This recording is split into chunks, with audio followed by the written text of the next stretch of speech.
wake up and learn the true history of slavery, because that wasn't exactly a white men sport, okay?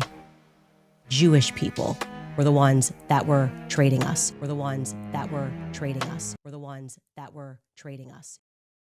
Which rather neatly threads into Zionism, what we're seeing today, my broader experience in Russia, right? The audacity of the lies that they tell. It should just be studied. Just listening to that right there, they just don't care. Putin personally invited Candace to participate in this. We are all acknowledging right now that we are an occupied state. These people behave like a den of vipers. They swarm with lies, headline after headline, request after request in the media, demanding to know who paid for my trip. We paid for our own trip, like I said, multiple times because it was a family vacation to Russia, which is, by the way, perfectly legal. So just why in particular was there this Zionist freak out about my visit? Why were they coming apart? Why were they doing multiple episodes lying and trying to smear me? Is there some thread between radical Zionism and Russia? And the answer is yes. Of course there is. The entire bloody story of the communist revolutions, the various communist revolutions all across Europe, which sought to destroy and successfully destroyed the Christian empire. That's a now, if you fast forward, a Zionist historical story. We can start with the assassination of Tsar Alexander II.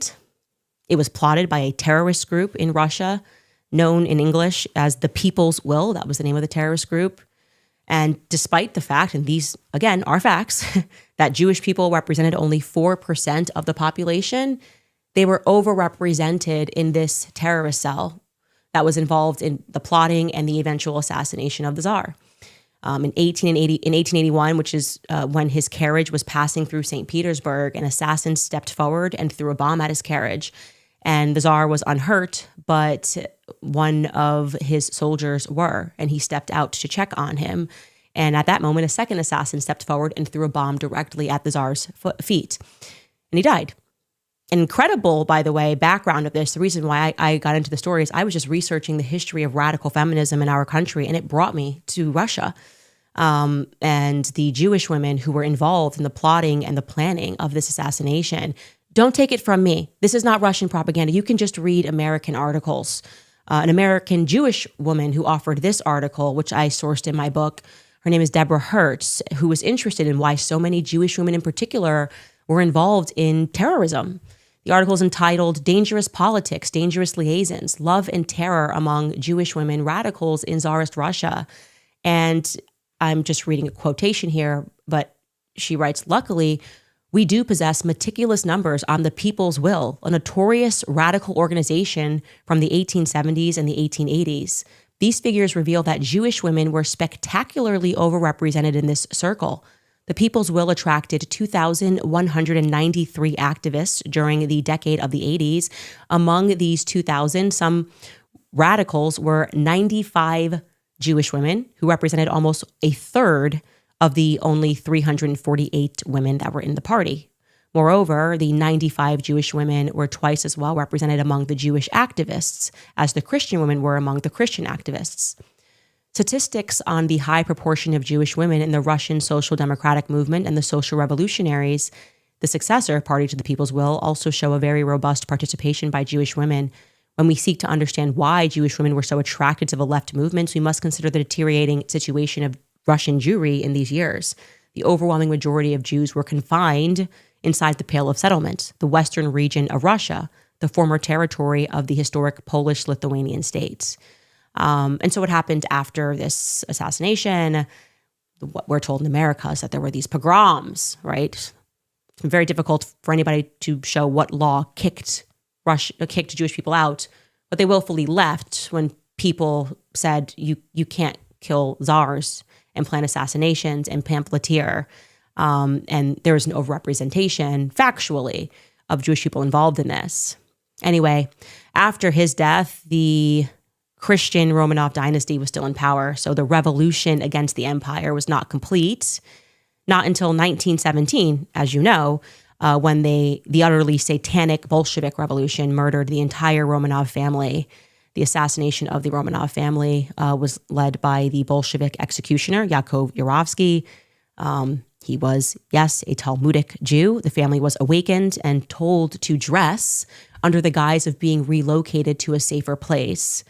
They were then led into a cellar room, arranged for a photograph first to quell rumors that they had escaped, and then Yurovsky read out an execution order, surprised them. The guards opened fire in a chaotic bloodbath, but because the daughters had on family jewels that were sewn into their corsets, many of the initial bullets were deflected. It forced the executioners to then use bayonets. Women and children bayoneted in a cellar. Can you imagine? And at that moment, the revolution was won. The communist regime began under Vladimir Lenin. The greatest genocide of all time began, is a better way of saying it. More than 60 million Russian Christians were then ruthlessly murdered. Their churches intentionally closed, destroyed, burned, state atheism mandated. It's the genocide that Hollywood, for some reason, has never been interested in creating any films about. And an important element here is what happened to their wealth. This was a Christian empire. The jewelries, the diamonds, the art, which belonged to these murdered Christian families who were thrown into gulags, where did it all go? Where is the stolen heritage of the Christian empire? Well, we have an idea where some of it went. To America, actually. The Diamond District in New York City, to be exact. I continue to be amazed. I talked about it on my former podcast, The Daily Wire, by the family story of actor Armie Hammer. Do you know him? You probably have heard of him. Anyways, his family history and how they got here is quite amazing. It's incredible that people are allowed to be wealthy, given what their families were involved in and how they became wealthy. But again, this isn't Russian propaganda. This is straight from the New York Times. You can learn about his family and how they came to America, who Julius Hammer was. This New York Times article was called The Riddle of Armand Hammer, and that would be his grandfather. It reads, in part, after Lenin seized power in 1917, Washington, D.C. not only refused to recognize his government, it did not relent until 1933, but it also effectively cut off Moscow's access to all of its gold and currency reserves in the United States. The net effect was that the Soviet government could not buy the supplies that it desperately needed to retain power. So to remedy the situation, Lenin appointed a Russian-German engineer named Ludwig Martins as his ambassador to the United States with the mission of organizing shipments of supplies to the Soviet Union. But since Martins could not get control of the Russian funds immediately, he turned to Julius Hammer for interim financing. Hammer paid the rent and other expenses of Martins' unofficial Soviet bureau in New York. Hammer was officially appointed the commercial attaché of the Soviet bureau and also was given an exclusive license for Russian trade. By 1918, the Soviet Union was financing the Soviet bureau by smuggling diamonds into New York. It was also art, by the way. Julius Hammer was responsible for converting these diamonds into cash to finance the purchase of Soviet supplies, according to the autobiography of one of Julius Hammer's fellow party members. Armand Hammer denies this, but in any case, the Hammer family soon moved from their modest home in the Bronx to luxurious quarters in the Hotel Ansonia in Manhattan, and Julius Hammer noticeably improved his style of living. The rabbit hole you could fall into following and tracing how these diamonds came to America is quite stunning. I've been down those roads, and it's just amazing that knowing this information makes you an anti-Semite. Now, the end of the story is fantastic. Despite hundreds of thousands of priests murdered, tens of millions of women and children murdered in concentration camps, Russian Christianity survived. Orthodox Christianity survived. Beauty and truth persisted. In fact, in the place where the revolutionaries bombed that royal carriage of Alexander II, Christians built a church right in the heart of St. Petersburg. And I'm going to show you a video that I shot right in the spot where the bomb was thrown on him. The church is appropriately called the Church of the Savior on Spilled Blood. And this is a video so you guys can see that's where his carriage was bombed. And that's where you gather to take a look at it. And this is just the ceiling. I mean, it's the most beautiful I can't even explain to you the Christian heritage. This doesn't even do it justice. But I can tell you this. Here's my conclusion. What is feared about Russia? What is feared about Russia is the fact that it is no longer communist. It hasn't been communist, Dana, for over 30 years. It's survived communism. And the true history of what it went through, how it came to be, awaits any Christian or any person who's curious. Zionists in particular, like Ben Shapiro, like Mark Levin, they resent history, okay? They rewrite history. They seek to control Christians. You can only be a Judeo-Christian, whatever the hell that means. And I believe that you should take someone like Megyn Kelly very seriously when she says that she truly believes that if Mark Levin could get away with it, he would hurt her. He hates Russia. He says his grandparents are from Russia. That's a bit confusing. When did they come over, Mark? Who were they? What did they do? Why are you so maniacal? Why are you guys always calling for war and death and destruction? What is your true inheritance? You will know them by the fruit. That's what the Bible says. I encourage literally every person in the world to visit Russia. Apply for a visa. You actually are allowed to do that, Dana. Go see the Kremlin Museum. You will be spiritually moved by Russia. Everything, and I mean everything that we have been told about Russia is a lie.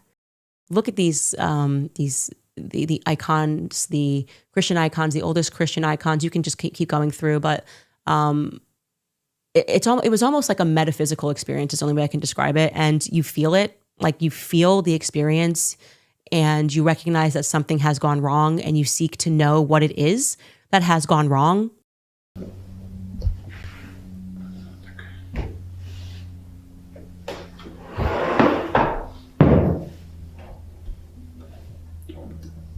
Сейчас вот просходит, да?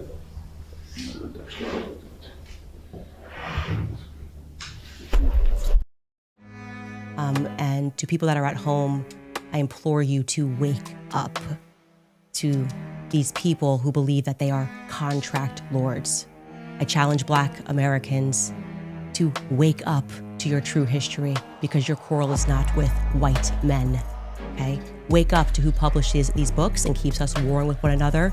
Christians versus Christians, right? Christians versus Muslims.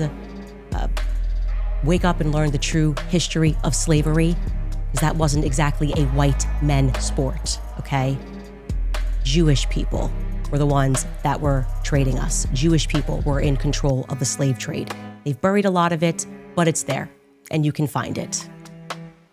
I think all of us need to wake up to this, because it's making me absolutely sick that he is so bold that he dare sit near Charlie Kirk's chair, that he dare grace that stage when Charlie Kirk knew exactly what Ben Shapiro was and will always be. Now, this may come as a surprise to you, but as many as 10,000 Jews served in the Confederate Army, and they served bravely. There was Adolf Proskauer, a recent immigrant from Poland who fought at Seven Pines, Chancellorsville, Gettysburg, and Spotsylvania. Wounded at least 3 times, he just couldn't kill this guy. Then there was Louis Leon, also a recent immigrant, this time from Germany, who was one of the few survivors from his brigade who fought at Gettysburg. Now, he was real hardcore, and 50 years after the battle, he had this to say in his memoirs: "I still say our cause was just, nor do I regret one thing that I have done to cripple the North." But there's one Confederate who in some ways topped them all. Judah Benjamin was born in the West Indies, grew up in South Carolina, and made his way to New Orleans, where he also made his fortune as an innovative sugarcane plantation owner with 140 slaves. Jews also took an active part in the Dutch colonial slave trade.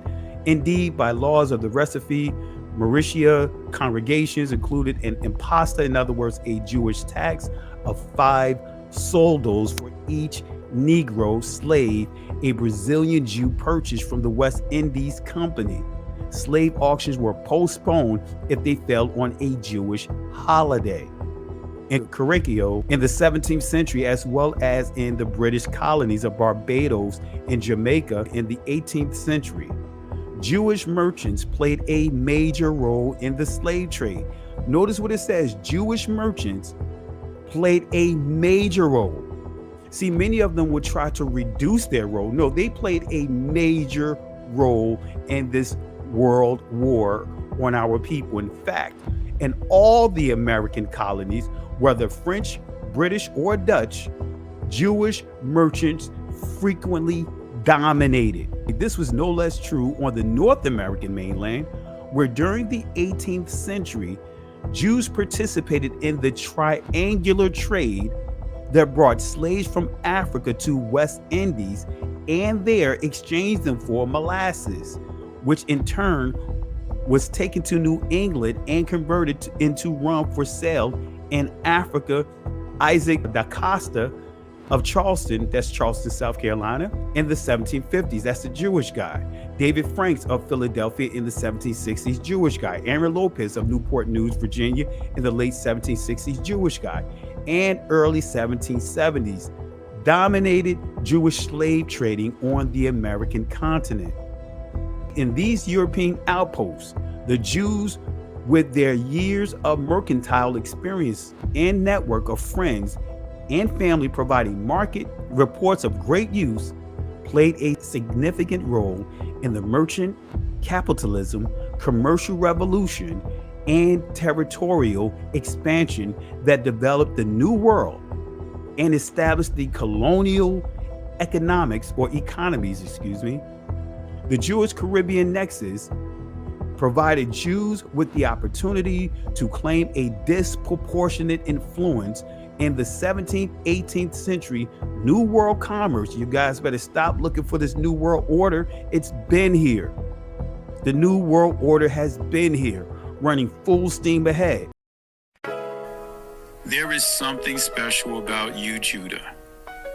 There is something special about you, Israel, or Yashara'al. When I say Judah, Yahawadah. That is the ancient pronunciation of the word. There is something special about you, Judah.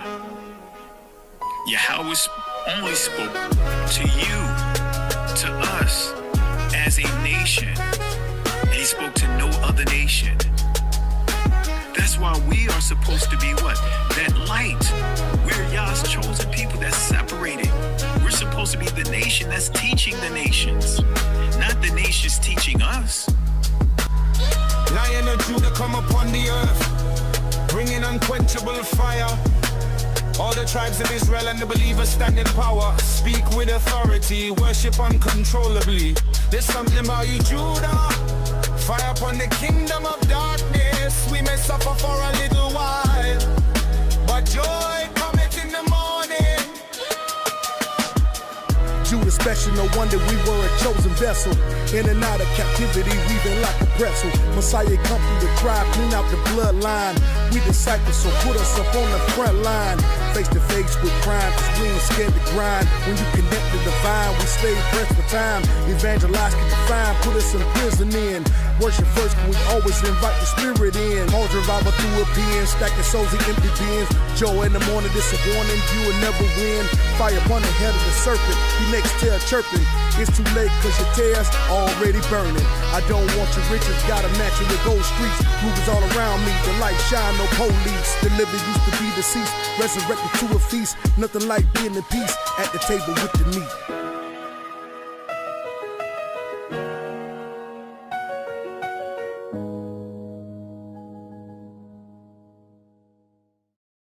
What's your thoughts? Please be respectful with your comments. Also, please click the like, click the notification bell, and subscribe to this channel. Listen, Genesis chapter 11 verse 10 explains the genealogy of Shem. Shem was a black man in Africa. If you repeat this back, Genesis 14 verse 13, Abraham steps on the scene. Being a descendant of Shem, which is a fact, means Abraham too was black. Abraham, born in the city of a black man, called Nimrod, grandson of Ham. Ham had 4 sons. One was named Canaan. Here, let me do some explaining. Abraham, Isaac was the... Jacob had 12 sons. For real, children of Israel, according to Genesis chapter 10. These were the children of Israel, according to Genesis chapter 10. These were the children of Israel, according to Genesis chapter 10.